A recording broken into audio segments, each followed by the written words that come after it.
গোয়েন্দা সূত্র ও পূর্ববর্তী সময়ে আটককৃত পাচারকারীদের দেওয়া তথ্য মোতাবেক জানা যায়, সাগর পথে মালয়েশিয়া পাচারের উদ্দেশ্যে নারী ও শিশুসহ বেশ কিছু সংখ্যক ব্যক্তিকে টেকনাফের বাহারছড়ার মারিশবুনিয়া সংলগ্ন গহীন পাহাড়ি এলাকায় বন্দী করে রাখা হয়েছে।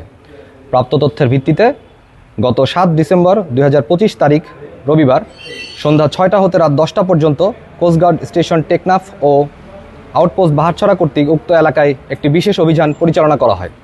অভিযান চলাকালে আভিযানিক দল উক্ত এলাকায় পাচারকারীদের গোপন আস্তানা হতে পাচারের উদ্দেশ্যে বন্দী থাকা নারী ও শিশুসহ 7 জন ভুক্তভোগীকে উদ্ধার করে।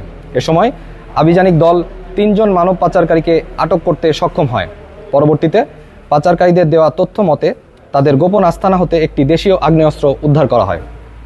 উদ্ধারকারীদের জিজ্ঞাসাবাদে জানা যায়, কয়েকটি সংঘবদ্ধ পাচারকারী চক্র বিদেশে উন্নত জীবনযাপনের স্বপ্ন, উচ্চ বেতনের চাকরি এবং অল্প খরচে বিদেশ যাত্রার প্রলোভন দেখিয়ে টেকনাফ সহ দেশের বিভিন্ন এলাকা থেকে বাংলাদেশি ও রোহিঙ্গা নাগরিকদের মালয়েশিয়া গমনের উদ্বুদ্ধ করে সাগর পথে পাচারের পরিকল্পনা করছিল।